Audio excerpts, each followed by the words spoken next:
ప్రభు యేసుక్రీస్తు వారి ప్రశస్త నామములో దేవుని సేవకునిగా నేను మీ అందరికీ హృదయపూర్వకంగా వందనాలు, శుభాలు తెలియచేస్తా ఉన్నాను. ప్రభు మిమ్మలను మీ కుటుంబాలను దీవించును గాక. లైవ్లో ఆరాధనలో పాల్గొంటున్నటువంటి ప్రియులందరికీ నేను ప్రభు పేరట శుభాలు వందనాలు తెలియచేస్తా ఉన్నాను. ప్రభు మిమ్మలను కూడా మీ కుటుంబాలను కూడా దీవించును గాక. చాలా సంతోషం. గడిచిన దినాలు ప్రభు తన కృపలో భద్రపరిచి మనకు క్షేమాన్ని ఇచ్చారు, ఆరోగ్యాన్ని కలిగచేశారు. మన ఆయుష్ దినాలను ప్రభు దీవించారు. ఈ దినాన మరి దేవుని మందిరములో మనం సమకూర్చబడిన వారమై దేవుని స్తుతించినట్లు ప్రభు మంచి తరుణాన్ని కూడా మనకి ఇచ్చారు. మన జీవితంలో ప్రభు చేసినటువంటి మేలులు ఉపకారాలన్నిటికీ మనము ఏమి ఇచ్చినా ఆయన రుణాన్ని మనం తీర్చలేం.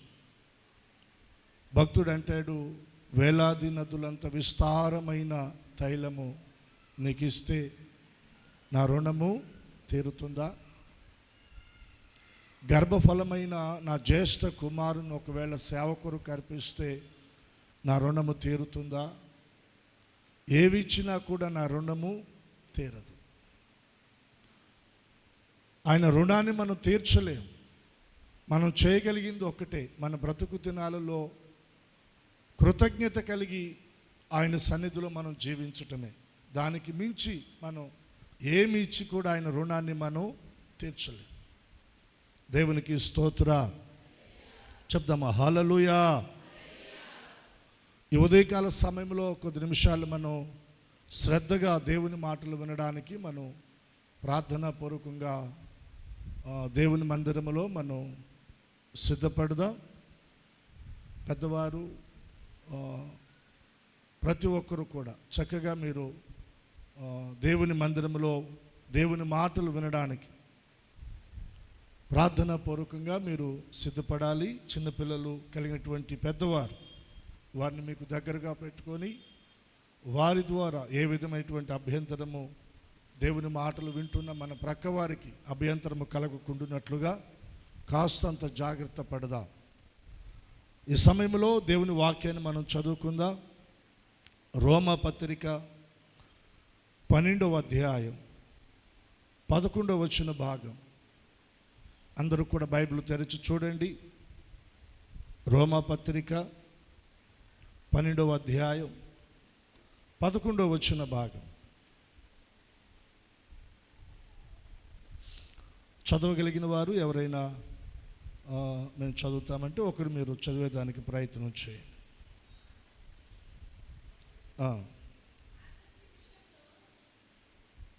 చదవండి.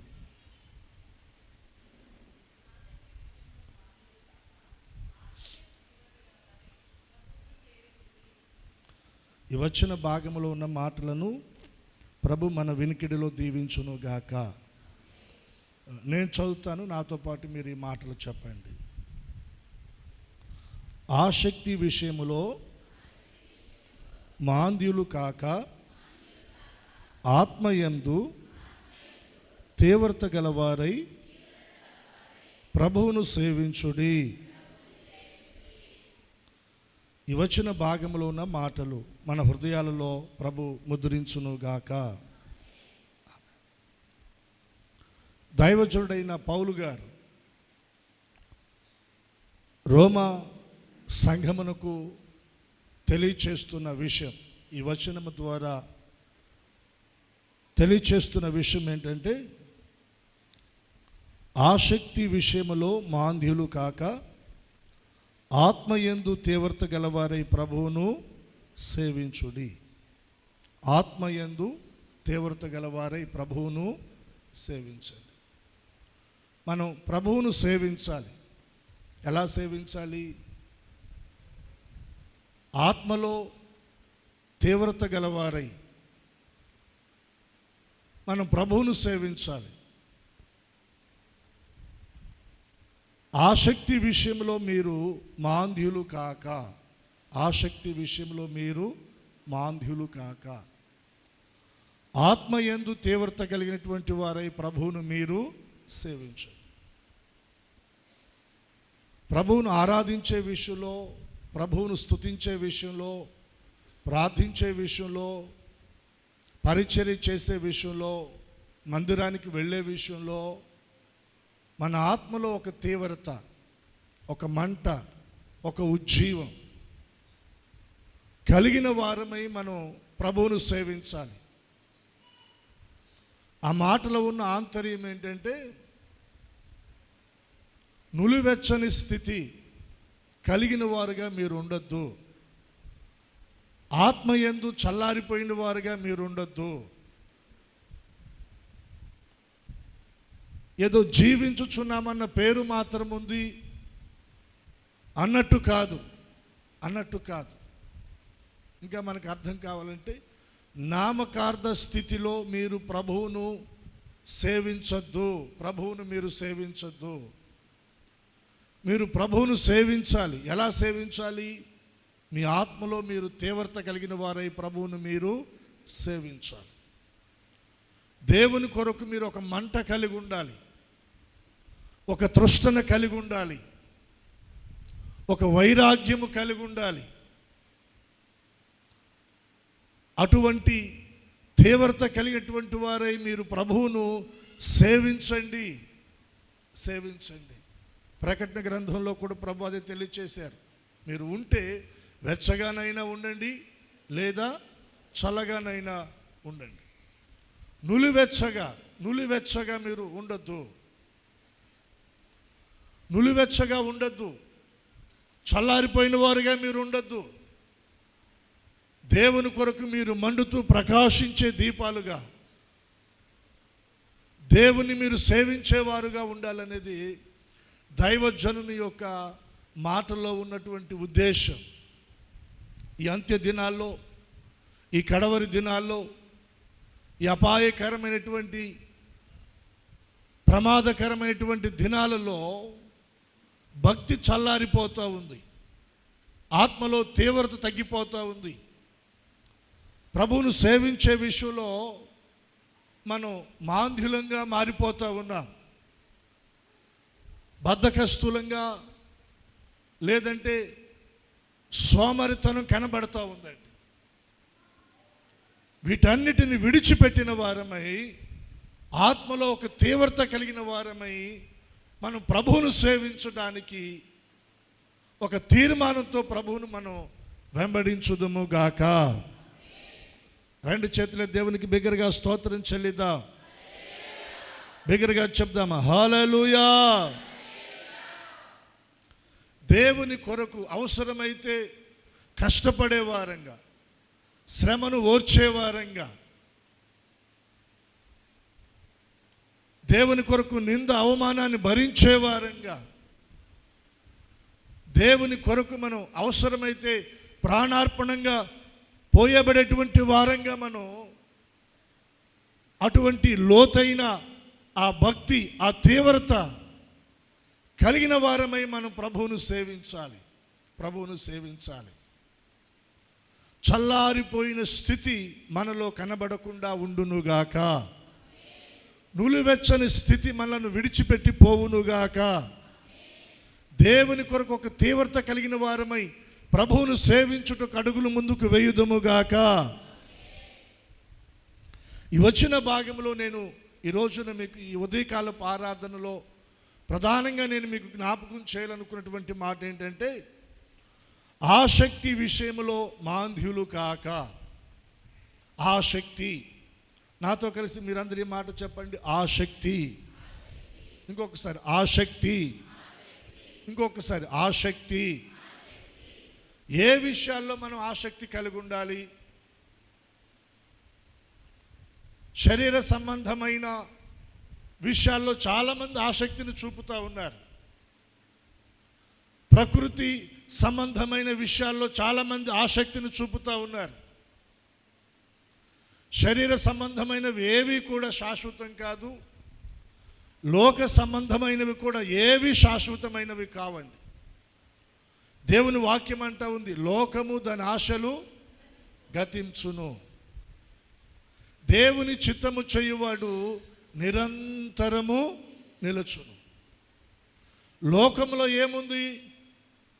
లోకములో ఉన్నదంతయు శరీరాశ, నేత్రాశ, జీవపడంభం. ఇవి తండ్రి వలన పుట్టినవి కావు, దేవుని ద్వారా కలిగినవి కావు. ఇవి అపవాది నుండి వచ్చినవి. ఇవి ఏవి శాశ్వతం కాదని దేవుని లేఖనాలు తెలియచేస్తూ ఉన్నాయి.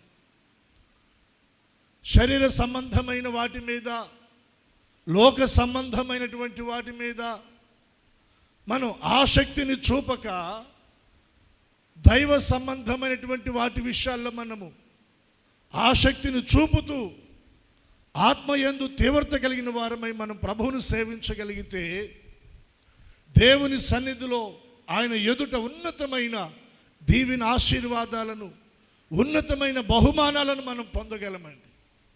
రెండు చేతులే దేవునికి మనం స్తోత్రం చెల్లిద్దాం. ఆసక్తి విషయంలో మాంద్యులు కాక. ఏ విషయాల్లో మనం ఆసక్తిని చూపాలి మనం చూద్దాం. చూడండి, సంఖ్యాకాండము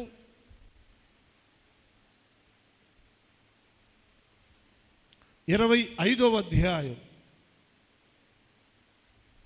13వ వచన భాగం. అది నిత్యమైన యాజక నిబంధనగా అతనికి అతని సంతానమునకును కలిగి ఉండును. 13వ వచనం కూడా. కాబట్టి నీవు అతనితో ఇట్లనము. 12వ వచనం. అతనితో నేను నా సమాధాన నిబంధనను చేయుచున్నాను. అది నిత్యమైన యాజక నిబంధనగా అతనికి అతని సంతానమునకును. దేవుడు ఒక నిబంధన చేస్తూ ఉన్నాడు ఒక మనిషితో. ఏ నిబంధన అది? సమాధాన నిబంధన. ఆ నిబంధనలో దేవుడు చెప్తున్న మాట ఏంటంటే, అది నిత్యమైన యాజక నిబంధన. దేవుడే ఒక వ్యక్తితో సమాధాన నిబంధన చేస్తూ ఉన్నాడు. అది నిత్య నిబంధనగా దానిని దేవుడు స్థిరపరుస్తున్నాడు. అది యాజక నిబంధనగా దేవుడు దానిని ఆశీర్వదిస్తూ ఉన్నాడు. ఈ రోజున మన హృదయాలలో సమాధానం ఉందా? మన కుటుంబాలలో సమాధానం ఉందా? మనం చేస్తున్న పనుల్లో సమాధానాన్ని మనం కలిగి ఉన్నామా? ఈ రోజున హృదయాలు కలవరాలతో నిండిపోయినాయి, కుటుంబాలు కలవరాలతో నిండిపోయినాయి. పిల్లల భవిష్యత్తును గురించి ఆలోచించినప్పుడు కలవరం, వారి చదువులను గురించి ఆలోచిస్తూ ఉన్నప్పుడు కలవరం, వారి వివాహ విషయాలను గురించి ఆలోచన కలిగినప్పుడు కలవరం, ఆరోగ్య పరిస్థితుల గురించి ఆలోచిస్తూ ఉన్నప్పుడు కలవరం, కుటుంబాల్లో ఆర్థిక స్థితిగతులను గురించి ఆలోచన చేస్తూ ఉన్నప్పుడు కలవరం. ఆయా రకాల కలవరాలతో మనిషి కన్నీళ్ల మధ్యన బ్రతుకుతూ ఉన్నాడండి. ఇటువంటి పరిస్థితుల మధ్యన దేవుడు ఒక వ్యక్తితో నిబంధన చేస్తూ ఉన్నాడు. అది సమాధాన నిబంధన అంట. దానిని దేవుడు అంటున్నాడు, నిత్య నిబంధనగా నేను దానిని స్థిరపరుస్తున్నాను. అది అతనితోనే కాదు, అతని సంతానముతో కూడా. రెండు చేతులే దేవునికి స్తోత్రం చెల్లిదా. ఈ రోజున సమాధానం అన్నది మనకు మాత్రమే కాదు, మన పిల్లలకు కూడా సమాధాన స్థితినివ్వాలని దేవుడు ఆశపడుతూ ఉన్నాడు. ఎంతమందికి కావాలి సమాధానం? ప్రభు పునరుద్ధానుడైన తర్వాత ఆయన తన శిష్యులకు చెప్పిన మాట, మీకు సమాధానము కలుగునుగాక, మీకు సమాధానము కలుగునుగాక. భౌతికమైన సమాధానము కాదండి, దేవుని ద్వారా మనకు అనుగ్రహించబడుతున్న సమాధానం, దేవుని ద్వారా మనకు అనుగ్రహించబడుతున్న నెమ్మది, దేవుని ద్వారా మనకు అనుగ్రహించబడుతున్నటువంటి శాంతి.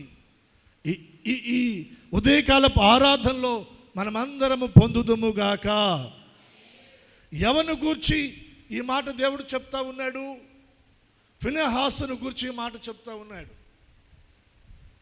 ఫినెహాసును గూర్చి దేవుడు ఈ మాట చెప్పి తనతో నిబంధన చేస్తూ ఉన్నాడండి.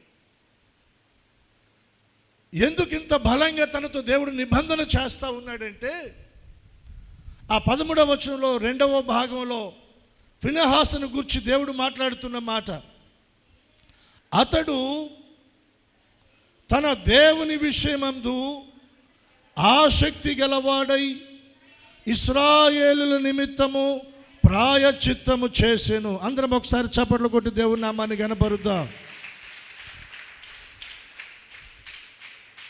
దైవజనుడైన పౌలు గారు అంటున్నారు, ప్రియ దేవుని సంఘమా, దేవుని ప్రజలారా, ప్రియ సహోదరులారా, సహోదరిలారా, ఆసక్తి విషయంలో మీరు మాంద్యులు కాకూడదు. ఆత్మయందు మీరు తీవ్రత కలిగిన వారై మీరు ప్రభువును సేవించాలి. ఏ విషయాల్లో మనం ఆసక్తి కలిగి ఉండాలంటే, ఇక్కడ ఫినెహాసు మనకు కనబడతా ఉన్నాడు. అతడు తన దేవుని విషయమై ఏం కలిగి ఉన్నాడంట? ఆసక్తి కలిగి ఉన్నాడండి. ఈ రోజున మన ఆసక్తి దేని మీద ఉంది? ఒక ఆలోచన మనలో కలగాలి. ఫినెహాసు ఆసక్తి దేవుని మీద. దేవుని గూర్చి అతడు ఒక దాహాన్ని కలిగి ఉన్నాడు. దేవుని గూర్చి ఒక దప్పిక కలిగి ఉన్నాడు. దేవుని గూర్చి ఒక ఆకలి కలిగి ఉన్నాడు. దేవుని గూర్చి అతడు ఆసక్తి కలిగి ఉన్నాడండి. దేవుని గూర్చి ఆసక్తి కలిగిన ఫినెహాసుతో దేవుడు ఏం చేస్తున్నాడంటే నిబంధన చేస్తూ ఉన్నాడు. ఈరోజు దేవుడు నీతో నిబంధన చేయాలి. దేవుడు నీతో నిబంధన చేసి నీకు సమాధానాన్ని ఇవ్వాలి.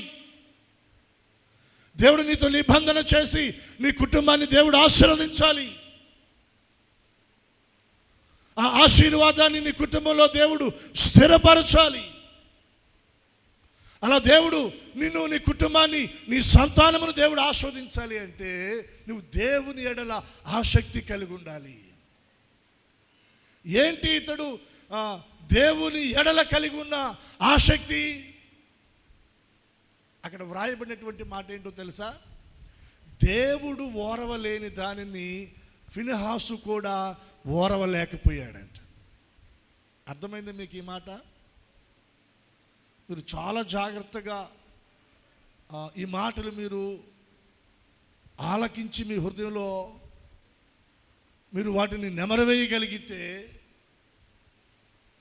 ఆత్మీయంగా బలపరచబడతారు, దేవునికి దగ్గర అవుతారు, దేవుని ద్వారా ఉన్నతమైన ఆ ఆశీర్వాదాన్ని మీరు సొంతం చేసుకుంటారండి.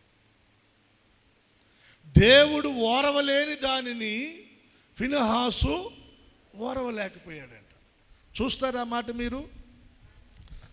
11వ వచనం, వారి మధ్యను నేను ఓరవలేని దానిని తాను ఓరవలేకపోవుట వలన ఇశ్రాయేలీల మధ్య నుండి నా కోపము మళ్ళించెదను గనుక నేను ఓరవలేక యుండియు ఇశ్రాయేలును నశింప చేయలేదు. ఫినెహాసును గూర్చి దేవుడు అక్కడ మోషే అహరోనులతో మాట్లాడుతూ ఉన్నాడు. ఏమని మాట్లాడుతున్నాడు? నేను ఏదైతే ఓరవలేకపోతున్నానో దానిని ఫినెహాసు కూడా ఓరవలేకపోయాడు. దేవుడు దేన్ని చూచి ఓరవలేకపోయాడు? దేవుడు దేన్నైనా ఓర్చుకుంటాడు, కానీ ఆయన ఓరవలేనిది ఏంటంటే పాపము. ఏంటి చెప్పండి? పాపము. ఆ కాలంలో ఇశ్రాయేలు ప్రజలు వారి మధ్య ఉన్నటువంటి దేవుని ఎరగని అన్యజనుల స్త్రీలతో వారు సాంగత్యం చేస్తూ వారిని వివాహాలు చేసుకుంటూ వారితో అక్రమ సంబంధాలను పెట్టుకుంటూ వ్యభిచార సంబంధమైనటువంటి పాపములో ఇశ్రాయేలు ప్రజలు దిగిపోయారండి. దాని విషయంలో దేవుడు ఓర్వలేకపోయాడు. ఎంతో ఆయన బాధపడుతూ ఉన్నాడు, ఎంతో వేదన చెందుతూ ఉన్నాడు. అక్కడ లక్షల మంది ఇశ్రాయేలు ప్రజలు ఉన్నారు, పెద్దలు ఉన్నారు, ప్రధానులు ఉన్నారు, అధిపతులు ఉన్నారు, యాజకులు ఉన్నారు. అందరూ చూసి చూడనట్లుగా అలా లైట్గా తీసుకున్నారండి. ఇందాక దైవజనుడు అదే చెప్తున్నాడు, ఆసక్తి విషయంలో మీరు మాంద్యులు కాక ఆత్మ యందు మీరు తీవ్రత కలిగిన వారై ప్రభువుని మీరు సేవించండి. పాపము విషయంలో మనం లైట్గా తీసుకోకూడదు, చూసి చూడనట్లుగా మనం ఉండకూడదు.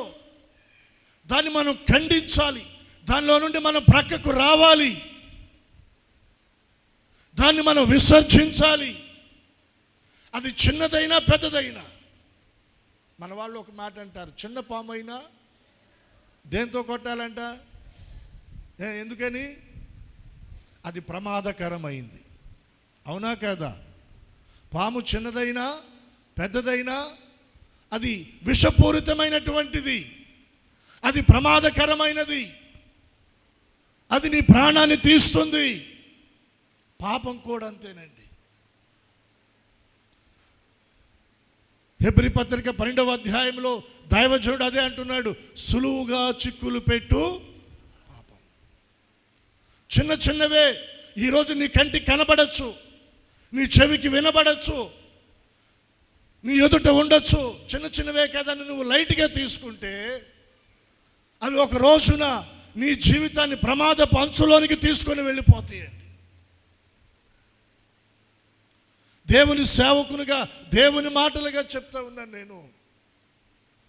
పాపం అన్నది అది చిన్నదైనా పెద్దదైనా దానిని దేవుడు ఓర్వలేడు. మనం కూడా పాపము విషయంలో ఓర్వలేని వారంగా ఉండాలి. రెండు చేతులెత్తి స్తోత్రం చెల్లిద్దాం. పాపాన్ని చూడగానే మనలో ఒక అసహ్యం కలగాలి. అటువంటి మనస్సు మనలో కలుగునుగాక. బిగ్గరగా దేవునికి స్తోత్రం చెల్లిద్దాం. నేను ఓర్వలేని దానిని ఫినెహాసు కూడా ఓర్వలేకపోయాడు. ఇక్కడ చాలా మంది ఉన్నారు, కానీ ఎవరు దీని విషయంలో పట్టించుకోలే. ఏముందిలే అన్నట్టుగా లైట్గా తీసుకున్నారండి. సో వారందరిని దేవుడు పక్కకి నెట్టేశాడు. ఎవరైతే దేవుని విషయంలో ఆసక్తి కలిగి దేవునికి నచ్చనిది ఏదైతే ఉందో దానిని ఎవరైతే అక్కడ నిర్మూలన చేశారో,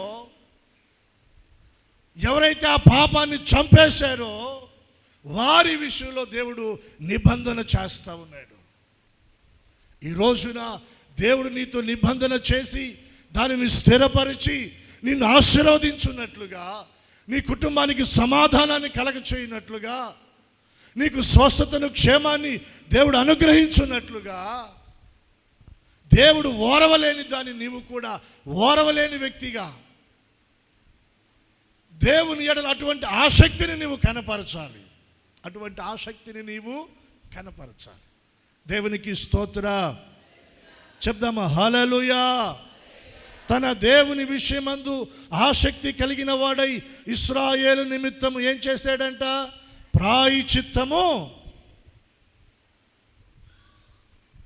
ప్రాయశ్చిత్తం చేశాడు. పాపానికి ప్రాయశ్చిత్తం చేశాడండి.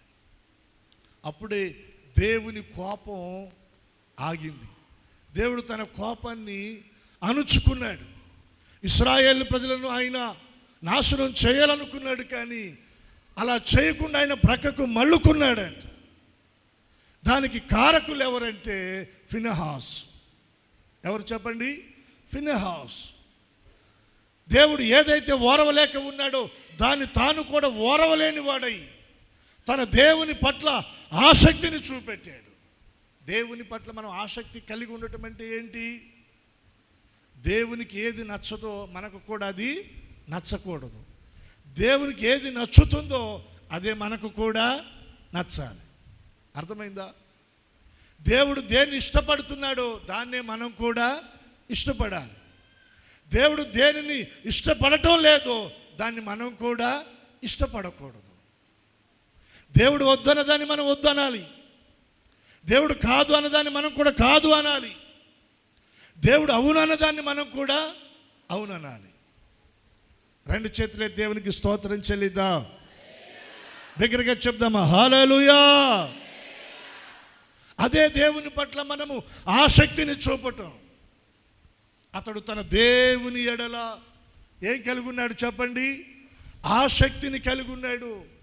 ఈ రోజున మనం కూడా మన దేవుని ఎడల ఆసక్తిని కలిగి ఉందుముగాక. ఎవరైతే దేవుని ఎడల ఆసక్తి కలిగి ఉంటారో వారితో దేవుడు నిబంధన చేస్తాడు, నిత్య నిబంధనగా స్థిరపరుస్తాడు. దేవుడు వారి కుటుంబాలను ఆస్వాదిస్తాడండి. ఇశ్రాయేలు ప్రజల్లో మనం 12 గోత్రాలు చూస్తాం. 12 గోత్రాల్లో లేవి గోత్రం ఒకటి. లేవి గోత్ర కర్త లేదా లేవి గోత్రంలో ఉన్నటువంటి పురుషులందరూ కూడా దేవుని మందిరంలో పని చేయడానికి, పరిచర్య చేయడానికి దేవుడు కృపనిచ్చాడు. కానీ యాజకత్వ ధర్మం జరిగించడానికి దేవుడు ఎవరిని ఏర్పాటు చేసుకున్నాడు? అహరోనును ఏర్పాటు చేసుకున్నాడు. అహరోను వారసత్వంలో నుండి వచ్చేటువంటి వారు మాత్రమే యాజకత్వం చేయాలండి. అహరోను తర్వాత అతని కుమారులు, అతని తర్వాత అతని కుమారులు. ఆ క్రమంలో దేవుడు ఫినెహాసును దేవుడు ఏర్పాటు చేసుకొని ఫినెహాసు ద్వారా ఆ యాజకత్వాన్ని దేవుడు వారి యొక్క సంతానానికి దేవుడు స్థిరపరిచాడు. యాజకత్వం అన్నది దేవుడు వారికి అప్పగించిన ఒక బాధ్యత, దేవుని మందిరంలో ఒక పని అనుకుందాం. నేనంటాను దేవుడు నీకు ఒక పని అప్పగించాడు, అది చేతి పని, ఓకే. దేవుడు నీకు ఒక వ్యాపారాన్ని అప్పగించాడు, సంతోషం. దేవుడు నీకు ఒక ఉద్యోగాన్ని అప్పగించాడు, సంతోషం. దేవుడు నీకు ఒక దీవెనిచ్చాడు, సంతోషం. దేవుడు నీకు ఇచ్చిన చేతి పని కానీ, వ్యాపారం కానీ, ఉద్యోగం కానీ, దీవెన కానీ, అది ఏదైనా నీ తర్వాత అది నీ సంతానమునకు ఏమవ్వాలి? ట్రాన్స్ఫర్ అవ్వాలి. నీతోనే ఆ ఆశీర్వాదం ఆగిపోకూడదు. ఆ చేతి పని, ఆ వ్యాపారం, ఆ ఉద్యోగం, ఆ దీవెన ఆగిపోకూడదండి. నీ తర్వాత నీ సంతానమునకు కూడా ఆ దీవెన ఉండాలి. ఉండాలి అంటే నీవు దేవుని ఎడల ఆసక్తి కలిగి ఉండాలి. రెండు చేతులే దేవునికి స్తోత్రం చెల్లిద్దాం. బిగ్గరగా చెప్దాం. రెండో విషయాన్ని నేను మీకు జ్ఞాపకం చేస్తా ఉన్నాను. చూడండి, కీర్తన గ్రంథం 69వ అధ్యాయం. అందరూ మీరు బైబిల్ తెరిచి చూడండి.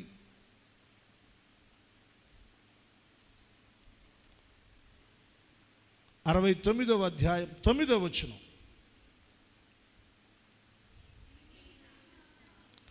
నీ ఇంటిని గూర్చిన ఆసక్తి నన్ను భక్షించుచున్నది. నిన్ను నిందించిన వారి నిందలు నా మీద పడి ఉన్నవి. ఈ వచ్చిన భాగంలో కీర్తనాకారుడు ఏమంటా ఉన్నాడు? నీ ఇంటిని గూర్చిన ఆసక్తి. ఈ కీర్తన ఎవరు వ్రాసారు అనేది మనకు అర్థం కావాలంటే ఆ కీర్తన ప్రారంభంలో చిన్న అక్షరాలతో వ్రాయబడినటువంటి మాట దావీదు కీర్తన.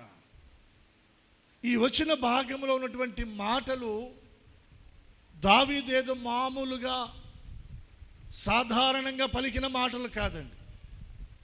ఈ వచ్చిన భాగంలో దావీదు పలికిన మాట అది ప్రవచనాత్మకమైనది. ఎవరిని గూర్చి ఈ మాట పలికాడు అంటే మన ప్రభువైన యేసుక్రీస్తు వారిని గూర్చి దావీదు పలికినటువంటి మాట. ఈ మాట దేవుని ఆత్మతో నింపబడినటువంటి వాడై కొన్ని వందల సంవత్సరాల తర్వాత ఈ లోకంలోనికి రాబోతున్నటువంటి క్రీస్తును గూర్చి దావీదు పలికినటువంటి మాట. ఇప్పుడు ఈ మాట దావీదును గూర్చి మనం ఆలోచన చేయొచ్చు. రెండవదిగా మన ప్రభువైన యేసుక్రీస్తు వారిని గూర్చి కూడా ఆలోచన చేయొచ్చు. దావీదు ఏమంటున్నాడు? నీ ఇంటిని గూర్చిన ఆసక్తి ఏం చేస్తూ ఉందంట? తనను భక్షిస్తూ ఉందంట.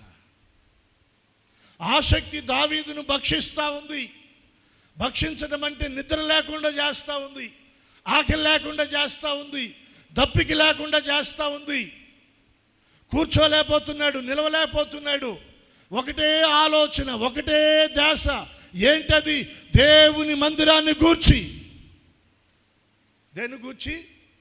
దేవుని మందిరాన్ని గూర్చిన ఆలోచన, దేవుని మందిరాన్ని గూర్చిన ఆసక్తి దినదినము దావీదును భక్షిస్తూ ఉందంట. ఏంటి ఆ ఆసక్తి అంటే, మనం 2వ సమూయేలు గ్రంథం 7వ అధ్యాయంలోనికి వెళితే అక్కడ దావీదు పలుకుతూ ఉంటాడు. ఏమని? నన్ను ఆశీర్వదించిన నా దేవుని సన్నిధి, నా దేవుని మందిరం ఎక్కడుంది? డేరాల మధ్యన ఉంది. నేను ఆస్వాదించబడ్డాను. నేను ఎక్కడున్నాను? రాజనగరిలో ఉన్నాను. రాజభోగాలు అనుభవిస్తున్నాను, సుఖ సంతోషాలు అనుభవిస్తున్నాను. నేను బ్రహ్మాండంగా ఉన్నాను. కానీ నా దేవుని మందిరం ఎక్కడుంది? డేరాల మధ్యన ఉంది. దేవుని మందసము డేరాల మధ్యన ఉంది. అయ్యో, దేవునికి ఒక నివాస స్థలము లేదే, దేవునికి ఒక మందిరము లేదే.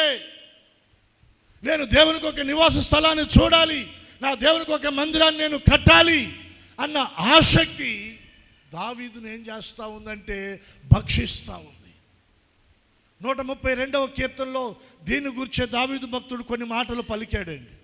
మీరు చూడండి, 132వ కీర్తన. యెహోవా దావీదునకు కలిగిన బాధలన్నిటినీ అతని పక్షమున జ్ఞాపకము. అంటే దావీదు కలిగిన బాధలన్నిటినీ దేవుడు జ్ఞాపకం చేసుకున్నాడు. అతని జీవితంలో ఉన్న బాధలన్నిటిని తప్పించాడు. దావీదుకు ఒక నెమ్మదినిచ్చాడు, శత్రువుల మీద విజయాన్ని ఇచ్చాడు, రాజ్యాన్ని అప్పగించాడు, సింహాసనంలో కూర్చోబెట్టాడు. దావీదును దేవుడు దీవించాడు, దావీదును దేవుడు ఆస్వాదించాడు, దావీదును దేవుడు గొప్ప చేశాడు. దావీదునకు కలిగిన బాధలన్నిటిలో అతని పక్షంగా దేవుడు అతన్ని జ్ఞాపకం చేసుకున్నాడు. దావీదునే కాదు, ఇక్కడ కూర్చున్న మనల్ని దేవుడు జ్ఞాపకం చేసుకోలేదా? మన బాధల్లో, మన కష్టాల్లో, మన కన్నీళ్లలో, మన దుఃఖములో, మన ఏడుపులో, మన నిట్టూర్పులో దేవుడు మనల్ని జ్ఞాపకం చేసుకోలేదా? దేవుడు మన కన్నీటిని తొడవలేదా? మన బాధలను బాపలేదా? మన కష్టాలను తొలగించలేదా? దేవుడు మనల్ని స్వస్థపరచలేదా? దేవుడు మన కుటుంబాలను ఆస్వాదించలేదా? మా బాధలు బాపాడయ్యా, మా కష్టాలు తొలగించాడయ్యా, మా కన్నీటిని తుడిచాడయ్యా, మా కుటుంబాలను ఆస్వాదించాడయ్యా, మాకు నెమ్మదినిచ్చాడయ్యా అన్నవారు మాత్రమే ఒకసారి స్తోత్రం చెప్పండి. ఇంకొకసారి చెప్పండి. దావీదునే కాదు, నన్ను జ్ఞాపకం చేసుకున్నాడు. నన్ను మాత్రమే కాదు, మిమ్మల్ని జ్ఞాపకం చేసుకున్నాడు. బాధలన్నీ తీరిపోయిన తర్వాత లోకంలో ఒక మాట ఉంది, ఏరు దాటినాక కొంతమంది ఏం చేస్తారంట? తెప్పదగలేస్తారంట. కొంతమంది ఆ రకం ఉంటారండి. దావీదు ఆ రకం కాదు. దేవుడు తన బాధలన్నీ బాపిన తర్వాత ఇప్పుడు దావీదు దేవుని గురించి ఆలోచన చేస్తున్నాడు, దేవుని మందిరాన్ని గురించి ఆలోచన చేస్తున్నాడు. ఎప్పుడైనా మనకు ఆలోచన ఉందా? ఆదివారం వచ్చామా, వెళ్ళామా? కొంచెం ఈ మాటలు మీకు కఠినంగా అనిపించినా తప్పకుండా మీరు తీసుకోవాలి. నీ ఇంటిని కూర్చున్న ఆసక్తి నన్ను భక్షిస్తుంది అన్నాడు దావీదు. ఎప్పుడు? తన బాధలన్నిటిలో దేవుడు అతన్ని జ్ఞాపకం చేసుకున్నప్పుడు. బాధలు తీరిపోయిన తర్వాత, కష్టాలు తీరిపోయిన తర్వాత, కన్నీరు తొడవబడిన తర్వాత, తన కుటుంబం ఆస్వాదించబడిన తర్వాత, తన రాజ్యము స్థిరపరచబడిన తర్వాత. ఈరోజున దేవుడిని చేతుల కష్టార్జితాన్ని దేవుడు దీవించలేదా? ఆర్థికంగా నిన్ను స్థిరపరచలేదా? మరి దేవుని ఇంటిని కూర్చున్న ఆసక్తి నీలో ఎంత ఉంది? చూడండి ఏమంటున్నాడు అక్కడ దావీదు. అతడు యెహోవాతో ప్రమాణపూర్వకంగా మాట ఇచ్చి దేవుని దగ్గర ప్రమాణం చేస్తూ ఉన్నాడు, ఒట్టు పెడతా ఉన్నాడు, నిబంధన చేస్తూ ఉన్నాడు. అయ్యా, నువ్వు నన్ను ఆస్వాదించావు, అయ్యా నువ్వు నన్ను జ్ఞాపకం చేసుకున్నావు, అయ్యా నా బాధలు బాపావు నీవు, ఇదిగో నేను నీకు మాట ఇస్తున్నాను. ఎప్పుడైనా దేవుడు మనల్ని దీవించిన తర్వాత దేవునికి మనం మాట ఇచ్చామా? ఏమని మాట ఇస్తున్నాడు? యాకోబు యొక్క బలిష్ఠునికి మ్రొక్కుబడి చేసెను. ఎట్లనగా యెహోవాకు నేను ఒక స్థలము, దేవుని మందిర నిర్మాణము కొరకై నేను ఒక స్థలాన్ని చూడాలి. దేవుని నివాసము, దేవుని మందిరము పట్ల దావీదు కలిగిన ఆసక్తి. ఏమంటున్నాడు ఇంకా?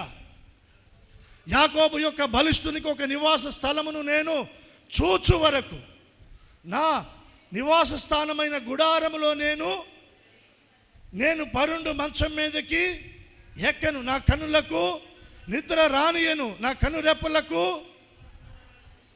అబ్బా, ఎంత బలమైన తీర్మానం!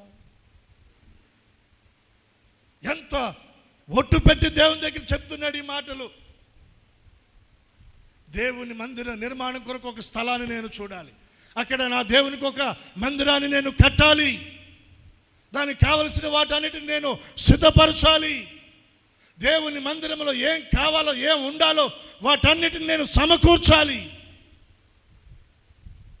దావీదు యాజకుడా? దావీదు పాస్టర్ గారా? దావీదు రాజు. కానీ దేవుని మందిరం పట్ల ఏం కలిగి ఉన్నాడు? ఆసక్తిని కలిగి ఉన్నాడు. ఈరోజు దేవుని మందిరం పట్ల మనం కలిగి ఉన్న ఆసక్తి ఏది? మందిరంలో ఏముంది, ఏమి లేదు, ఏ అవసరం ఉంది, ఏ అక్కర ఉంది, ఏం కావాలి? యేసు రక్తమే ఇవన్నీ మాకు అవసరం లేదు. చెప్పండి, ఆదివారం రమ్మంటారా వద్దంటారా?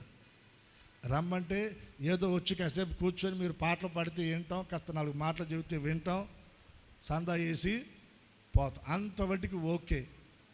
అంతవటికే దేవుడు నిన్ను దీవిస్తాడు. దేవునికి ఒకసారి 2 చేతులు ఎత్తి స్తోత్రం చెప్పండి. దేవుని ఇంటిని కూర్చున్న ఆసక్తి నిన్ను భక్షిస్తే, దేవుని ఇంటిని కూర్చున్న ఆసక్తి నీ హృదయంలో ఉంటే, దేవుని మందిరం పట్ల ఒక బాధ్యత నీ హృదయంలో కలిగి నువ్వు ఉంటే, దేవుడు వారిని మర్చిపోడండి. దేవుడు వారిని మర్చిపోడు. దావీదును దేవుడు ఎంతగా దీవించాడో తెలుసా? సూర్యుడు ఉన్నంత వరకు, ఆకాశంలో చంద్రుడు ఉన్నంత వరకు అతనితో నేను చేసిన నిబంధన తొలగిపోదన్నాడు. దావీదు కాలంలో సూర్యుడు చంద్రుడు ఉన్నాడు. దావీదు తర్వాత సొలొమోను కాలంలో సూర్యుడు చంద్రుడు ఉన్నాడు. ఆ తర్వాత రెహబాబు కాలంలో, ఆ తర్వాత ఇప్పటికీ సూర్యుడు చంద్రుడు ఉంటానే ఇప్పటికీ కూడా దావీదు సంతానాన్ని దేవుడు దీవిస్తూనే ఉన్నాడు. చప్పట్లు కొట్టి దేవుని నామాన్ని ఘనపరుద్దాం. దావీదును గురించి మీరు ఆలోచన చేస్తే, నలుదిశలు అతని శత్రువుల మీద దావీదుకు దేవుడు విజయాన్ని ఇచ్చాడు. అంత మాత్రమే కాదండి, దావీదు ఎప్పటి వరకు బ్రతికాడో తెలుసా? నిండు వృద్ధాప్యం. దావీదుకు దేవుడు దీర్ఘాయువునిచ్చాడు. అతని కన్నుల ఎదుటే అతని కుమారుడైన సొలొమోను రాజ్య పట్టాభిషేకము చేయబడ్డాడు. అంతగా అతని కుటుంబాన్ని దేవుడు స్థిరపరిచాడు. తన తర్వాత తన కుటుంబ పరిస్థితులు ఏంటో, రాజ్య పరిస్థితులు ఏంటో, అయోమయ పరిస్థితులు చచ్చిపోలా దావీదు. తన కన్నులతో తన బిడ్డల క్షేమాన్ని చూశాడు. తన కన్నులతో తన బిడ్డలు సింహాసనం మీద కూర్చోవడం చూశాడు దావీదు. సంతోషించాడండి. అటువంటి దీవెన ఆశీర్వాదం ఎందుకు వచ్చింది దావీదుకి? దావీదు దేవుని మందిరము పట్ల, దేవుని ఇంటి పట్ల ఏం కలిగి ఉన్నాడు? ఆసక్తిని కలిగి ఉన్నాడు. దేవుని కొరకు, దేవుని ఇంటి కొరకు ఆసక్తి కలిగిన వారు ఎవ్వరు కూడా పాడైపోరండి. 2 చేతులే దేవునికి స్తోత్రం చెల్లిద్దాం, బిగ్గరగా చెప్దాం.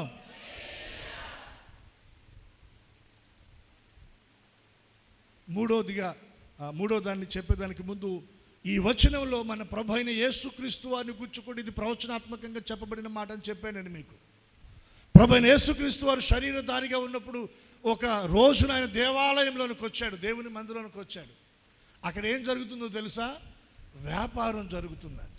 ఏం జరుగుతుంది? వ్యాపారం జరుగుతూ ఉంది. వ్యాపారానికి సంబంధించిన బలలు ఉన్నాయి, అక్కడ లావాదేవీలు జరుగుతూ ఉన్నాయి. ఏమొచ్చింది ఆయనకి? కోపం వచ్చింది. ఏమొచ్చింది? కోపం వచ్చింది. ఆ బలలన్నీ పడద్రోసాడు, వాటి మీద ఉన్నవన్నీ లాగి పడేశాడు. ఏమన్నాడు తెలుసా? నా తండ్రి ఇల్లు సమస్త జనులకు ప్రార్థనా మందిరం అనబడుతుంది. ఏమనబడుతుంది? ప్రార్థనా మందిరం అనబడుతుంది. దీనిని మీరు దొంగల గుహగా చేసేశారు,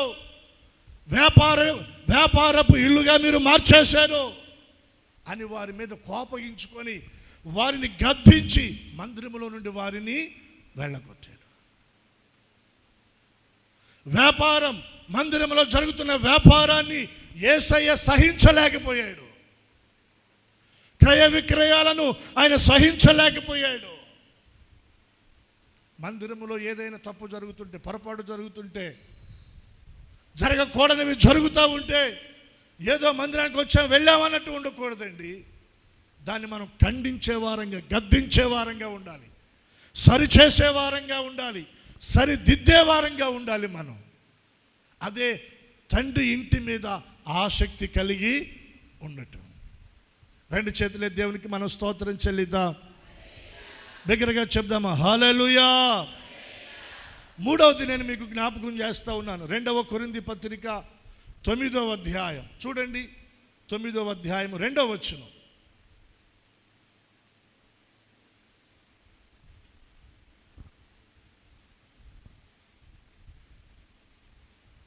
రెండవ కొరింథీ పత్రిక, అమ్మ చదువు.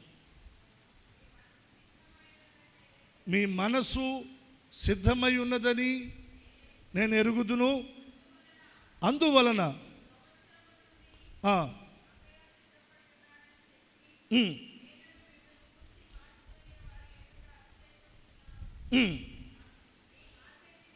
మీ ఆసక్తిని చూచి అనేకులు ప్రేరేపింపబడిరి.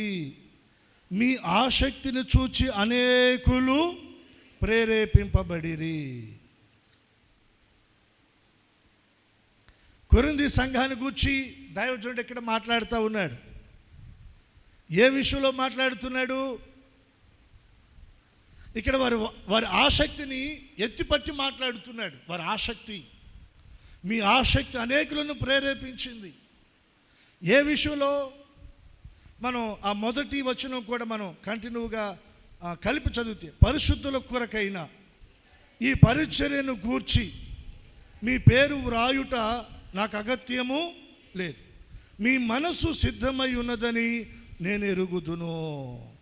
మీ మనసు సిద్ధమై ఉన్నదని నేను, అందువలన సంవత్సరము నుండి అక్కయ్య సిద్ధపడి ఉన్నదని చెప్పి నేను మిమ్మల్ని గూర్చి మాసిదోనియా వారి ఎదుట అతిశయపడుచున్నాను.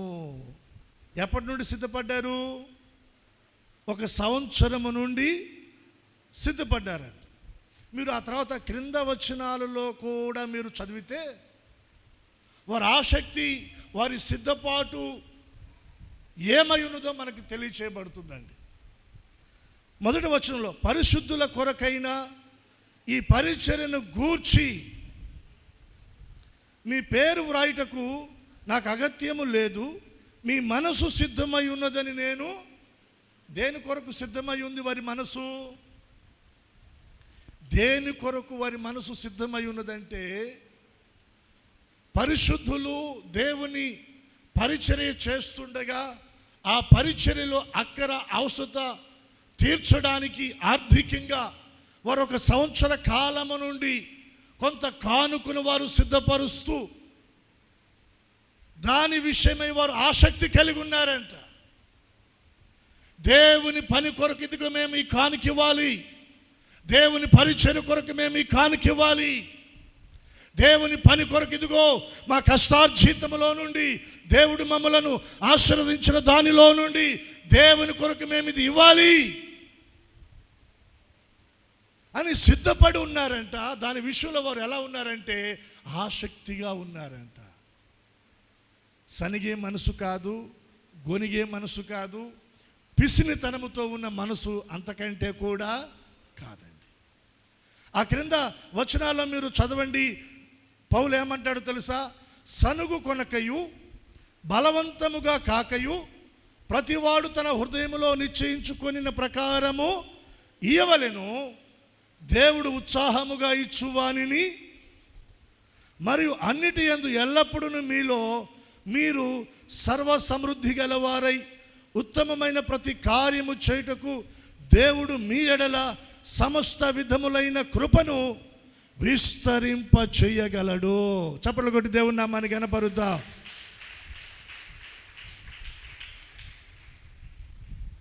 సత్తు దెబ్బలు కొట్టారు. ఇక్కడ వ్రాయబడిన మాట ఏంటో తెలుసు, ఇది చదివినాక మీరు కొట్టండి. దేవుడు మీ ఎడల సమస్త విధములైన కృపను విస్తరింపజేస్తాడంట.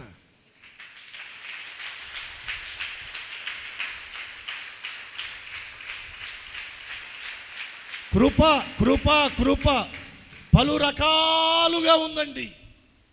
నీ చేతి పనిలో కృప, నీ వ్యాపారంలో కృప, ఉద్యోగంలో కృప, పిల్లల చదువు విషయంలో కృప, నీ కుటుంబ అవసరం తీర్చబడే విషయంలో కృప, ఆత్మీయంగా దేవునిలో ఎదుగునట్లుగా కృప సమస్త విధములైనటువంటి కృపను దేవుడు మీ ఎడల విస్తరింపజేస్తాడంట. ఇప్పుడు ఉన్న దానికంటే మీ విషయాలలో దేవుని కృప దేవుడు విస్తరింపచేయునుగాక.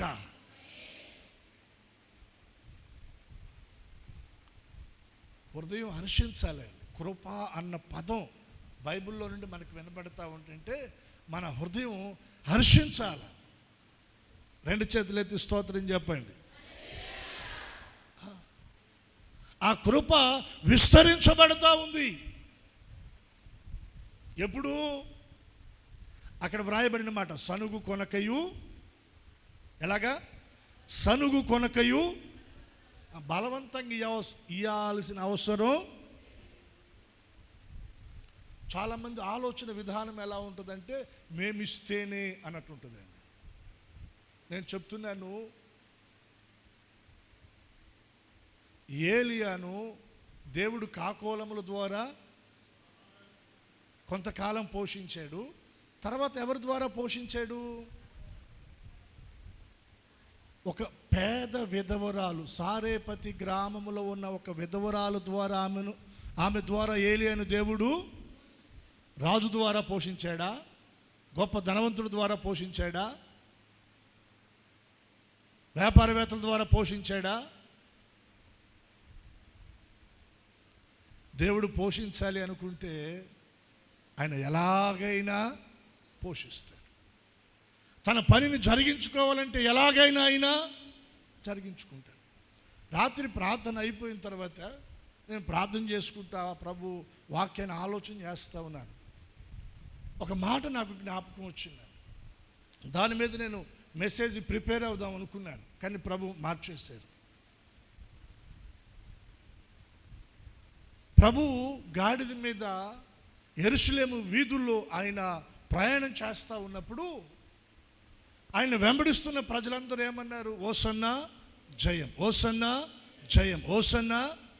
అప్పుడు కొంతమంది వచ్చారు, పరిసయ్యులు వచ్చి వాన్ని గద్దించారంట. అరవమాకండి, ఎందుకు ఊరకు అట్లా అరుస్తారు అని గద్దించారంట. వీళ్ళ గద్దింపులకు వీళ్ళు మౌనంగా ఉండిపోయారు. అప్పుడు ప్రభు ఒక మాట అన్నాడు, మీరు మౌనంగా ఉంటే ఈ రాళ్ళు స్తుతిస్తాయి. ఒకవేళ నువ్వు మౌనంగా ఉంటే, ఒకవేళ నువ్వు నీ గుప్పిళ్ళు బెగబడితే, ఒకవేళ నీ హృదయాన్ని కఠినపరుచుకుంటే, దేవుడు నీకు ఇచ్చిన అవకాశం, నీ ముందు పెట్టిన అవకాశాన్ని నీ హృదయ కాఠిన్యం ద్వారా నీవు బెగబడితే పని పరిచర్య ఆగదు. కానీ దేవుడు తన పని కొరకు, తన పరిచర్య కొరకు అవసరమైతే దేవుడు రాళ్లను కూడా ఆయన లేవనెత్తి వాడుకుంటాడు. రెండు చేతులెత్తి స్తోత్రం చెప్పండి. నేను ఇక్కడ సేవ చేయకపోతే దేవుడు కాళ్ళు చేతులు కట్టి పక్కన పడేసి దేవుడు ఇంకొకరిని తీసుకొచ్చి పెడతాడు. ఇక్కడ దేవుని పని ఆగదు, దేవుని పరిచర్య ఆగదు. ఇది జీవము గల దేవుని పని. రకరకాల వాళ్ళు తయారయ్యారండి, రకరకాల వాళ్ళు తయారయ్యారు.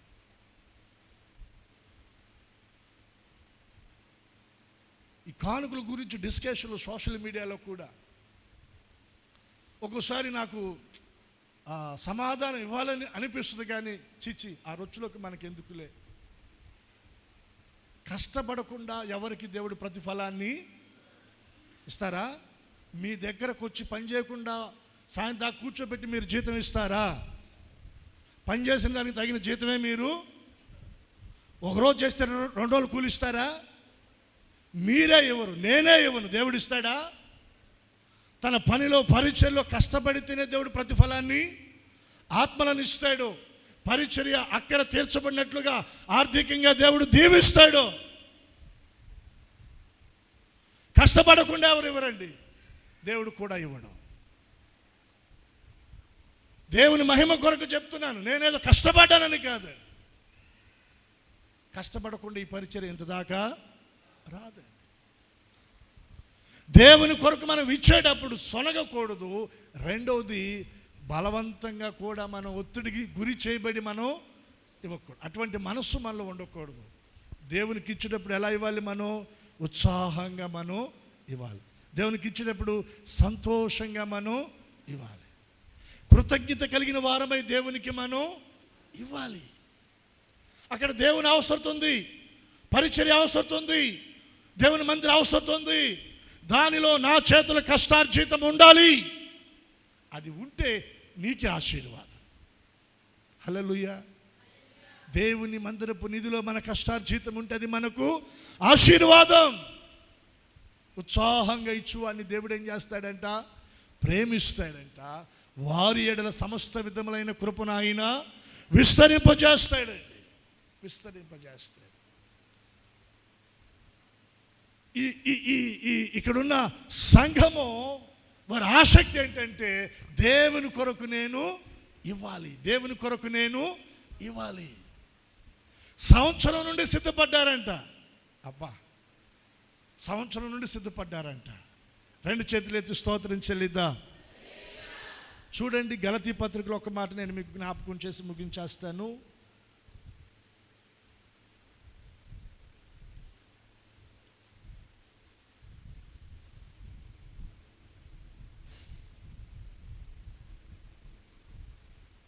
నాలుగవ అధ్యాయం 15వ వచనం. మీరు చెప్పుకొనిన ధన్యత ఏమైనది?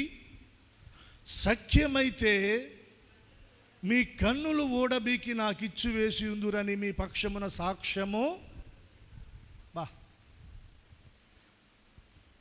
దేవుని పక్షంగా పనిచేస్తున్న సేవకునికి సంఘము ఎంత సపోర్టుగా నిలబడిందో చూడండి. సఖ్యమైతే, అవకాశం ఉంటే, వీలు కలిగితే వారి కన్నులు తీసి పౌలు గారికి పెడదాము, దేవుని పని కొరకు ఆయన వెళ్ళాలి అన్నంత ఆసక్తి వారిలో ఉందంటండి. 2 చేతులు ఎత్తి స్తోత్రం చెల్లిద్దాం. మీరు ఇంకొక మాట కూడా చూడండి. ఫిలిప్పీయులకు రాసిన పత్రిక 4వ అధ్యాయం 14-15 వచనాలు. అయినను నా శ్రమలో మీరు పాలు పుచ్చుకునినది మంచి పని.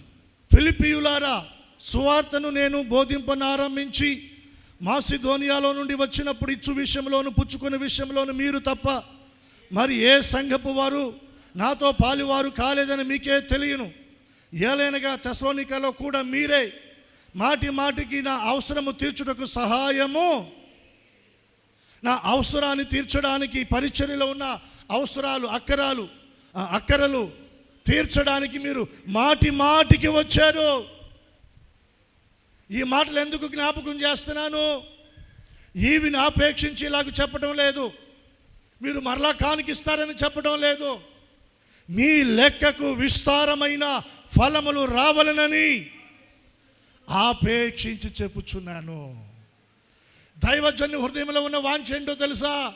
ప్రియ దేవుని సంఘమా, దేవుని ద్వారా మీకు విస్తారమైన ఫలము రావాలి. దేవునిలో ఉన్నతంగా మీరు దీవించబడాలి. దేవుని కృపలో మీరు వర్ధిల్లాలి. దానిని ఆలోచించి, దాన్ని తలంచి, దాన్ని ఉద్దేశించి మీ లెక్కకు విస్తారమైన ఫలములు రావాలనని ఈ విషయాలు నేను మీకు జ్ఞాపకము చేస్తా ఉన్నాను. ఏమంటున్నాడు చూడండి, నాకు సమస్తమును సమృద్ధి కలిగి ఉన్నది. మీరు పంపిన వస్తువులు ఎపాఫ్రోదితు వలన పుచ్చుకొని ఏమీ తక్కువ లేక ఉన్నాను. అవి మనోహరమైన సువాసనయు దేవునికి ప్రీతికరమును ఇష్టమునైన యాగమునై ఉన్నది. పాత నిబంధనలో దహన బలులు ఉన్నాయి, సమాధాన బలులు ఉన్నాయి, పాప పరిహారార్థ బలులు ఉన్నాయి, అపరాధ పరిహారార్థ బలులు ఉన్నాయి. ఇప్పుడు క్రొత్త నిబంధనలు ఆ బలులు లేవు. మరి ఇప్పుడున్న బలులు ఏంటి? దేవునికి ప్రీతికరమైన ఇష్టమైన యాగము బలి ఏంటి? ఆ మనోహరమైన ఆ బలులు ఏంటి అంటే, పరిచర్యలో, దేవుని పనిలో, దేవుని రాజ్య వ్యాప్తి కొరకు సువార్త ప్రకటించబడుతుండగా, సంఘ క్షేమాభివృద్ధి కొరకై దేవుని పని జరిగించబడినట్లుగా ఆ అవసరతను నువ్వు ఎరగాలి. ఎరిగిన నీవు ప్రభు నిన్ను ప్రేరేపిస్తుండగా బలవంతముగా నీ హృదయాన్ని కఠినపరుచుకొనక, సనుగుకొనక, ఇష్టపూర్వకంగా సంతోషంగా దేవుని పని కొరకు నువ్వు ముందుకు రావాలా. ఆ ఆసక్తి నీలో దేవుడు చూడాలి. ఆ ఆసక్తి కలిగిన కొందరిని ఇప్పటి వరకు మనం చూసామండి. ఆ ఆసక్తి కలిగిన వారే ఎవరైతే ముందుకు వచ్చి ఆ పనిలో పాలువారై తమ చేతుల కష్టార్జితాన్ని హెచ్చించారో, వారు ఇచ్చిన కానుక దేవుని దగ్గర ఎలా ఉందంట? అది మనోహరమైనదంట. ఎలాంటిది అది? చూడండి, మనోహరమైన సువాసనయు దేవునికి ప్రీతికరమును ఇష్టమునై ఉన్న యాగం. దేవునికి ఇచ్చే కానుకలో నీవు చూపెట్టే ఆసక్తి అది మనోహరమైన సువాసనగా, దేవునికి ప్రీతికరమైన ఇష్టమైన యాగంగా ఉండాలి. అంటే దేవుడు నీవిచ్చే కానుకను బట్టి ఆయన సంతోషించాలి, ఇష్టపడాలి. దేవుని ఎదుట అది మనోహరమైన సువాసనగా ఉండాలి. పిసిరితనంతో ఇస్తే అది అలా ఉండదండి. సనుగుతో ఇస్తే అలా ఉండదు. అది బలవంతంగా ఇస్తే దేవుడు తీసుకోడు. కయ్యూని అర్పణ దేవుడు అంగీకరించాడా? అవసరం లేదన్నాడు. హేబేలు అర్పణ దేవుడు లక్ష్య పెట్టాడు. హేబేలు అర్పణ దేవుడు లక్ష్య పెట్టి విశ్వాస వీరుల జాబితాలోకి హేబేలును దేవుడు చేర్చాడు. దేవుని పని జరుగుతూ ఉంది, పరిచర్య జరుగుతూ ఉంది. దేవుని పక్షంగా సేవకులు ప్రయాసపడుతూ ఉన్నారు. ఈ సువార్త ఇంకా అనేక ప్రాంతాల్లోనికి విస్తరించబడాలి. సంఘము క్షేమాభివృద్ధి చెందాలి. సంఘంలో ఉన్న కుటుంబాలు ఆత్మీయంగా దీవించబడాలి. ప్రభు రాకడ కొరకై వారు ఆయుధపరచబడాలి. దాని కొరకు ఏర్పాటు చేయబడుతున్న కూడికలు, దాని కొరకు ఏర్పాటు చేయబడుతున్నటువంటి ప్రతి కూడిక, దాని వెనుక ఉన్న ప్రతి ప్రయాస, దానిలో నీవు పాలువాడవు కావాలి, పాలువారం అవ్వాలి. మనం అలా పాలువారం అవ్వడానికి మనం ఆసక్తిని చూపెట్టగలిగితే అదే దేవునికి ఇష్టమైన మనోహరమైన సువాసన కలిగినటువంటి ప్రీతికరమైన యాగం. 3 రకాల ఆసక్తులు మనం చూసాం. ఒకటి దేవుని ఎడల ఆసక్తి, రెండవది దేవుని మందిరము పట్ల ఆసక్తి, మూడవది దేవుని పరిచర్య కొరకు మనం అర్పించే అర్పణ విషయంలో ఆసక్తి. ఈ 3 ఆసక్తులు కలిగి, ఈ ఆసక్తి విషయంలో మనం మాంద్యలము కాక ఆత్మ యందు తీవ్రత కలిగి ప్రభువును మనం సేవించుదుము గాక. ప్రార్థన చేసుకుందాం. అందరూ తలలు వంచండి, కళ్ళు మూయండి. ఎక్కడ వారు అక్కడ తలలు వంచి కళ్ళ ముద్దాం. మీకు భారంగా లేకపోతే మీ చేతులు ఆకాశము తట్టెత్తండి. ఒక 2-3 నిమిషాల సమయం మీకు ఇవ్వబడతా ఉంది. ప్రభు దగ్గర నోరు తెరిచి మీరు ప్రార్థన చేసుకోండి. ఆసక్తి విషయంలో మీరు మాంద్యులు కాకూడదు. ఆత్మయందు తీవ్రత కలిగి మీరు ప్రభువును సేవించాలి. నులివెచ్చని స్థితిలోనికి మీరు వెళ్ళకూడదు. ఆత్మలో చల్లారిపోయిన స్థితికి మీరు వెళ్ళకూడదు. నామకార్థ స్థితిలోనికి మీరు వెళ్ళకూడదు. మీ భక్తి చల్లారిపోకూడదు. ఆత్మలో మీరు మండాలి, ఆత్మలో మీరు రగలాలి, ఆత్మలో మీరు ఉజ్జీవాన్ని పొందాలి, ఆత్మలో తీవ్రత కలిగిన వారై ఉండాలి. మీరు దేవుని వాక్యపు మంట మీ హృదయాల్లో రగలాలి. మాంద్యులము కాకూడదయ్యా, బద్ధకస్తులము కాకూడదు ప్రభువా, సోమర్లము మేము కాకూడదు నాయనా. ఫినెహాసు వలె దేవుని ఎడల మేము ఆసక్తి కలిగి ఉండాలి. దావీదు వలె దేవుని మందిరము పట్ల మేము ఆసక్తి కలిగి ఉండాలి. క్రొత్త నిబంధనలో ఉన్నటువంటి ప్రియ దేవుని సంఘస్థులు పరిచర్య పట్ల వారు దేవునికి కానుక ఇవ్వడానికి ఏ విధమైన ఆసక్తిని చూపారో ఆ ఆసక్తి మాలో ఉండాలయ్యా, మాలో ఉండాలయ్యా. నోరు తెరుద్దామా, బిగ్గరగా ప్రభు దగ్గర మొరపెడదామా. ఈ ఉదయకాలపు ఆరాధనలో ప్రభు మనతో మాట్లాడుతూ ఉండగా నోరు తెరిచి ప్రభువుని అడుగుదామయ్యా. అయ్యా, చల్లారిపోయిన స్థితి నాలో నుండి తీసివేయండి ప్రభువా, చల్లారిపోయిన స్థితి తీసివేయండి నాయన. ఆత్మలో తీవ్రత కలిగి నేను సేవించాలి ప్రభువా, ఆత్మలో తీవ్రత కలిగి నిన్ను వెంబడించాలి ప్రభువా. సహాయము చేయండి నాయన. నోరు తెరవాలి, ప్రార్థన చేయాలి, ప్రభు దగ్గర మొరపెట్టండి. స్తోత్రం స్తోత్రం స్తోత్రం స్తోత్రం స్తోత్రం స్తోత్రం స్తోత్రం స్తోత్రం. హల్లెలూయా హల్లెలూయా హల్లెలూయా. స్తోత్రం స్తోత్రం స్తోత్రం.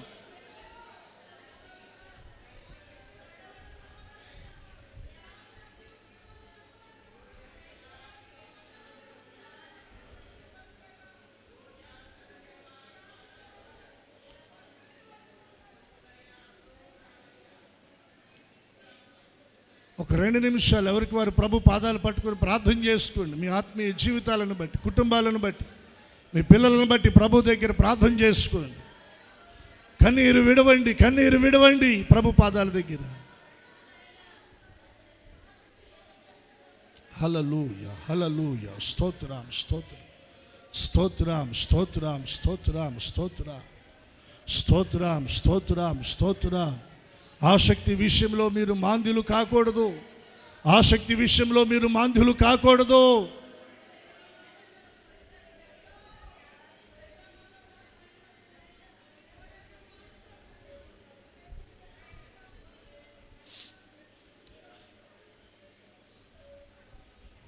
పరిశుద్ధ తండ్రి నాయన, మీకు వందనాలు స్తోత్రాలు చెల్లిస్తున్నా.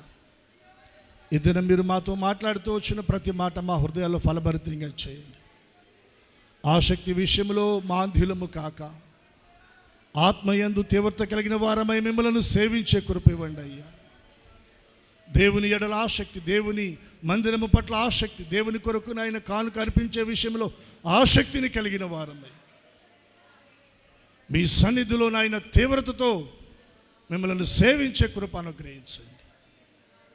ఫినెహాసుతో నాయన మీరు నిత్య నిబంధన చేశారు, దావీదునకు శాశ్వత కృపనిచ్చారు ప్రభు. అదిగో ఆసక్తి కలిగి మీ పని కొరకు ముందుకు వచ్చిన వారి విషయమే క్రీస్తు యేసునందు మహిమలో వారి యొక్క ప్రతి ఒక్కరి అవసరం మీరు తీర్చారు నాయన.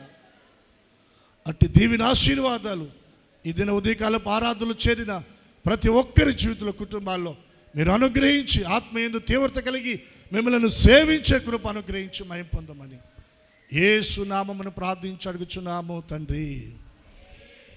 అందరం బిగ్గరగా చెప్దాం, ఆమేన్ ఆమేన్. హల్లెలూయా హల్లెలూయా హల్లెలూయా.